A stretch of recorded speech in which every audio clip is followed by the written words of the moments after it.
Have you ever picked out a fitness goal, been really diligent with your training, stuck to your diet, and finally started to see the fruits of your labor? Then over time, those good habits disappear, your progress declines more and more until you're basically right back where you started. If you have, well, I've been there more times than I care to admit. My goal for the next 30 days is gonna be to burn as much body fat as possible, get rid of my chubby gut. According to my DEXA scan, I'm obese. For the longest time, making videos for this channel, that was my cycle. 2 to 3 months of really good, diligent habits, followed by 2 to 3 months where so much of my progress would disappear. Even as I remained consistent about working out, I'd gain 2 pounds 1 month, then 3 pounds, another 3 pounds, until I was basically back at 170 pounds, give or take. And it sucked. However, 2 months ago, when I started my home abs challenge and taking my day 1 weight, that wasn't the case. In fact, now it's been over 6 months without putting back on fat or falling out of shape with my cardio training. Obviously, that's not the biggest accomplishment in the world, but if you're watching this and you've struggled with backsliding in the past, I want to talk about a couple habits that have really transformed my life in this area, and maybe they'll work for you too. But before I get started, if you could help me appease the great old ones that oversee the YouTube algorithm by liking, subscribing, and leaving a comment. These are old and vengeful gods, and I'd really appreciate the help. The first thing I want to talk about may seem unrelated to your fitness goals, and I certainly treated it that way for a long time. In hindsight though, I wish I'd realized a lot sooner how much this one area of my life was actually contributing to overeating, skipping workouts, and putting on weight. The first habit that broke me out of this cycle of backsliding came when I started making it a priority to not get overworked. When Cam and I started this channel 4 years ago, I think we were in the peak of hustle culture and the grind to thrive mentality. My full-time job outside the channel was in television, an industry not exactly known for fostering a healthy work-life balance. Even as late as 2018, I was making a video about my 100-hour work week as if I thought that was some kind of noble goal to strive for. It's a pretty dumb message, and like most of my old videos, it's quite bad, so please don't watch it.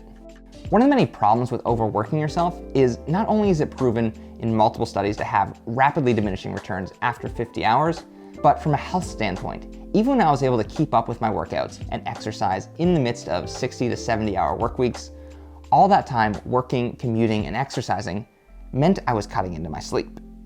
When your sleep recovery gets depleted, it affects your personal health in 3 ways from a fat to muscle standpoint. First, if your body is underslept, the 2 hormones that regulate your sense of hunger and fullness get thrown out of sync. Your ghrelin production spikes, and your leptin falls off, which causes you to feel hunger through the day and not even recognize when you're full. Moreover, the foods you crave when you're tired are higher in sugars, salts, and fat, to the point where research has shown a poor night's sleep contributes to an average of 300 more calories consumed the following day. But that is still not the crappiest effect of diminished sleep, because even if you have elite willpower and are able to maintain your exercise and diet so you're at a caloric deficit to burn fat, doing that on 6 hours or less sleep will actually trigger your body to burn more lean mass than fat, which makes trying to lose weight when you're sleep deprived one of the most difficult tasks to sustain long term. All that to say, endless hustle culture was a bad experiment, and it's not doing any favors for our health.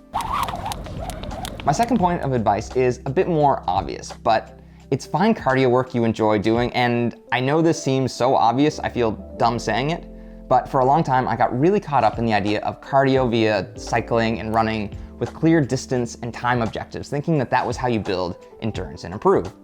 Then I started using a fitness wearable to track my workouts when I went to shoot hoops or play frisbee with some friends, and practically every time I was engaged in a sport, I realized I was producing results that were just as strenuous, if not more strenuous, than when I was getting in that diligent, hard cardio training like long distance running.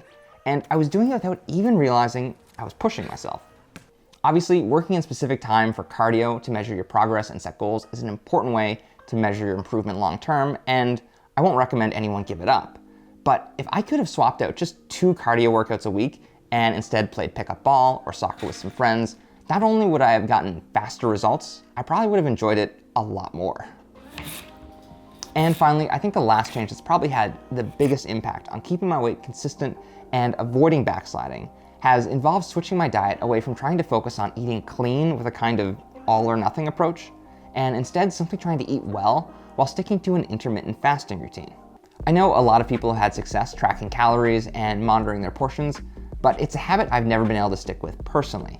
Instead, I found having clear times where I'm not eating has really done the equivalent for me in placing restrictions around how much I eat, as I'm cutting out all evening snacks. While I do try to make sure I'm hitting targets for proteins and vitamins each day, I still have the flexibility to eat stuff that I really enjoy, while having clear parameters around when it's time to stop and just drink water for the evening.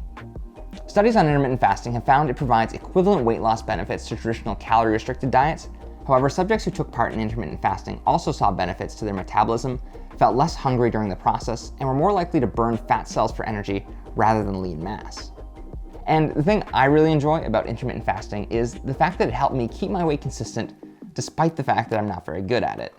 I don't place any fasting restrictions on myself Saturdays or Sundays, and there's usually one weeknight each week where I break in the evenings to have rice cakes with banana or mix a protein shake after a late workout. While I try to be very disciplined with my diet when I'm in the midst of a specific challenge, having a structure to my diet the rest of the time that still has some flexibility to it has really been the difference maker for allowing me to stay in a healthy place without feeling like I'm yo-yoing up and down all the time, which will hopefully allow me to take on more challenging goals as I go forward, which is what I really like to be able to do.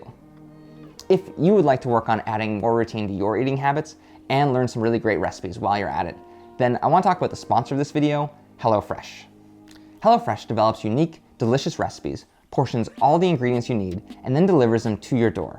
So all you have to do is make the meal.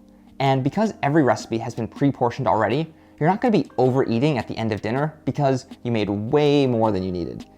2 nights ago, I made HelloFresh's chorizo hash recipe, which is something I had no experience making before, and it was awesome. Their step-by-step instructions were easy to follow, even for me, and the final product looked and tasted great. And when my wife really liked it as well, I got the credit as if I were the genius cook who came up with it. With the most recipe variety of any Canadian meal kit, you're sure to find meals you and your family love through HelloFresh. There's new recipes every week, so you don't get bored, and I find I learn something new each time. In fact, HelloFresh is so confident you'll like their meals, if you use the code GOALGUYS80, you'll get $80 off and free shipping. Just go to the link in the description and use the code GOALGUYS80 for great tasting meals delivered right to your door. And if I could just add one more thing, HelloFresh offsets 100% of their direct CO2 emissions, which is really important, and it's one more reason we're really excited to have them as a sponsor. Thank you so much for watching. Until next time, keep goaling. Set goals and stay consistent. Bring a bucket and a mop for these goals.